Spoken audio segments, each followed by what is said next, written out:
Hey, what's up everybody? It's Russ with the Gulster Group. Now today I wanted to do a backyard tour and show you everything we did, and would I do it again, kind of give you my thoughts on it, and also tell you how much everything cost.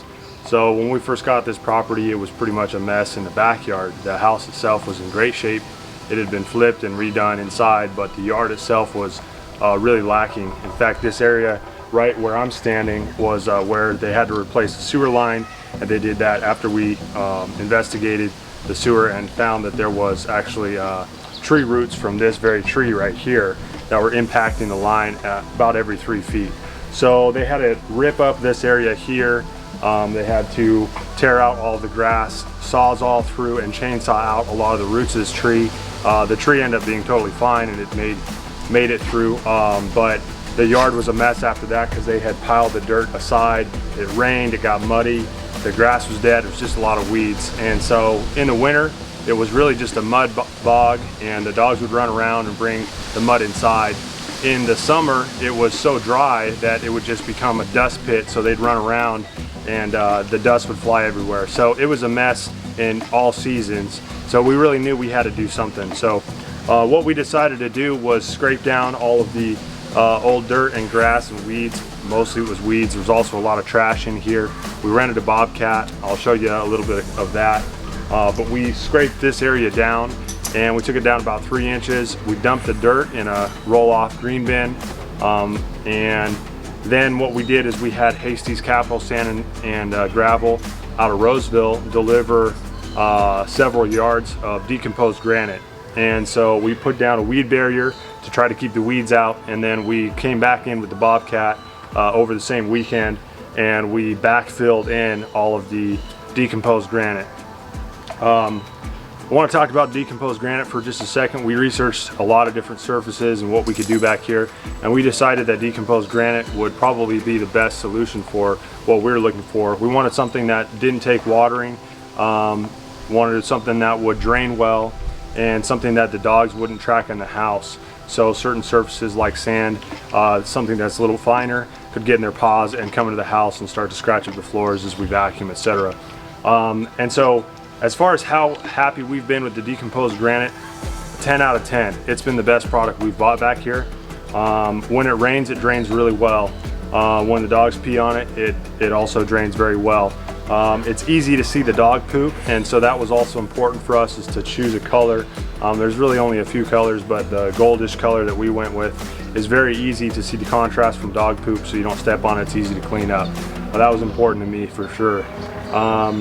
And so overall, I've been very happy with it. When the dogs run around, I'll try to get a clip of that, they don't kick it up. And so we rented a vibroplate after we laid it down, and the vibroplate really compacted that material, and I highly recommend renting a vibroplate when you do it. Don't just rent a roller. It's a little cheaper, but it's not going to compact it nearly as well, and that's what allows that decomposed granite to really set hard, and that way when the kids or dogs are running around on it, it doesn't just get kicked up and become a mess. So overall, we've been very, very happy with decomposed granite. I would highly recommend it to anybody recommending or looking to do backyard renovation. And I'll also show you, we seeded this grass from a seed, obviously, as we seeded it, yep. And now it's going to be kind of hard to take care of because over the summer we don't have irrigation, so we hand water it every couple nights. This is going to be the first summer that this fresh grass or the seeded grass takes, but we planted it, and over the fall it got a lot of rain, and so we didn't have to water it then. So I'm kind of curious. I'm not sure how it's going to do in the summer. A lot of it has to do with how much we water it, I'm sure. But we decided to have some grass area, that way the dogs, as you can see, Frank is just hanging out there, and he loves the grass because it's cool and it's soft, and so he likes to just sit there and chew his ball or his bone. But I'll show you when he runs on the decomposed granite what that looks like.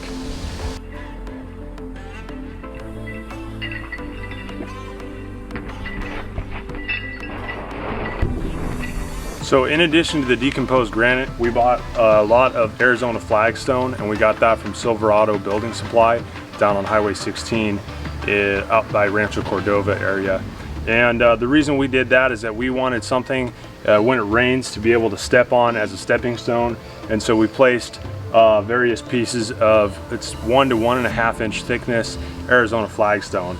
They sell it by the pound. I had to make 3 trips with my Dodge Ram 1500 at the time because it is pretty heavy, but that is an advantage of it because it's hard to move. And so when the dogs run around on it, they don't kick the flagstone everywhere, as long as you have big enough pieces. A piece like this weighs about 45, probably 35 to 40 pounds. So this is what the edge looks like. You know, it's not a tumbled stone, but they're heavy enough that they don't move around. Now, the one cautionary thing I would say about this is if you have kids and they're running around barefoot, they could stub their toe on some of these edges here. And so, you know, that may be a drawback. We don't have kids right now. And so for us, it isn't an issue with the dogs running on it. They do fine, but it does provide a nice stepping stone surface for us. All right, now the last area I'll talk about is the fencing. When we moved in, all the fences needed to be replaced. And because we had dogs, this was a serious concern of ours. Actually, a story is that we were at Jess's brother's wedding in Illinois, and we got a call from our dog sitter, actually from the neighbor. I had 3 missed calls during the wedding reception from the neighbor, and so when I checked my phone next, I saw, and but sure enough, our dogs had gotten through the loose fence boards that I tried to kind of jimmy rig and put extra screws in, but all the wood was just kind of rotted out at that point, which is so typical in Sacramento, especially where we have a lot of rain and, you know, people have wood fences, so they just rot out. They last 10 to 15 years is probably the expected time or lifespan of a wooden fence. So when we moved in, we did talk to all the neighbors and we asked them, hey, you know, in the future, next couple months or whatever, would you guys be interested in replacing the fence with us? And sure enough, they all said yeah. You know, they said, we've been waiting to replace it, but we were hoping that the people that moved in wanted to do so. And so we were able to split the cost 50-50 with all of our neighbors for each different fence line that we did. And we did 3 sides, so that saved a lot of money. We ended up going with a Doug fir with a redwood stain because these were the cheapest boards at Home Depot. I was very selective in choosing each board because a lot of the boards there have knots and they have kind of chunks missing on the side, or they're not straight or true. And so, you know, you got to kind of dig through the stack there at Home Depot to find the best boards. But these boards were $2.17 before tax a piece. They're 5/8 inch thick, and they are 6 foot tall by 5.5 inches actual width. So you can kind of do the math there if you're figuring out how much to spend on a fence, how many feet you need in linear feet. We built them with 2x4s pressure treated. We did 2 rails, 1 top, 1 bottom. Now to make the fence even stronger, you could do 3, and that way you space them intermediate. You'd have 2, a top, a bottom, and 1 in the middle. It's going to cost a little more, but it will be more secure and turn out better in the long run. We opted to go for the 2 rails, top and bottom, just because it's cost savings at that point. We did 4x4 pressure treated posts on this fence line. On the back fence line, we actually did steel posts, and the reason we did, actually it's aluminum posts. The reason we did that is because we could salvage some of the posts that were back there, and the neighbor had some extra posts, and so the metal posts actually do last a lot longer. They are considerably more expensive, so if you have a lot of posts to do on a long fence, you know, just know to budget for that. But you know, you could do it either way. Using metal hardware is going to be probably the better way to go as well. As far as the brackets, it's just going to last longer. But you know, most people do it with 4x4s and 2x4 pressure treated, and it'll turn out just fine for, you know, at least 10 years. You should get 10 years plus out of it, 15 depending. The fence that was back there was about an 18 or 19-year-old fence that we replaced. This one was probably 10 plus years old, but our neighbors don't know. And so, you know, it was all due, but we were able to save a lot of money, and I'll kind of put our costs and the dimensions of what everything actually cost us in this video, and where we got our supplies, and we kind of price shopped around to figure out the best prices on where we could get stuff. But you know, overall, we're really happy that we replaced the fences, of course, because now we have peace of mind with the dogs. It looks so much better, it's more secure, and as far as how the backyard turned out, the only thing that I would change is I might have doing it again, what I know now, I probably would have done two things differently. We measured out to do about 3 inches of decomposed granite, and you try and spread that as even as possible, but in some areas it's probably closer to 2 inches, maybe 1.5 inches as you level out the ground. I probably would have gone a little bit more, like 4 inches. That way in some of the lower areas, you know, there's just a little bit more material there. The only other thing I would have done is probably done a double layer of weed barrier, because we have had weeds start to come up.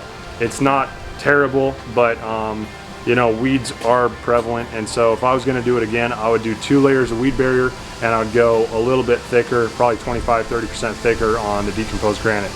At the end of the day though, it's a cost thing. You know, that would have been double the cost for weed barrier. It would have been about 33% more cost and more time, more material to move. And so, you know, on a budget, I'll tell you what we spent on all this project. And I think for how it turned out, we're phenomenally happy with the results. And honestly, it was something that anybody could do with some basic knowledge. You know, you can teach yourself anything on YouTube, and that's really how I learned to do all this stuff I've ever done. So, you know, anyways, if you have any questions, feel free to ask me in the comments below. But thanks for watching the video, and I hope you're all doing well during this lockdown. It seems like this is going to pass. I hope that everybody's been safe and healthy, but you know, all we can do is keep a positive attitude and do what we can do. So stay safe, and thanks for watching. Bye guys.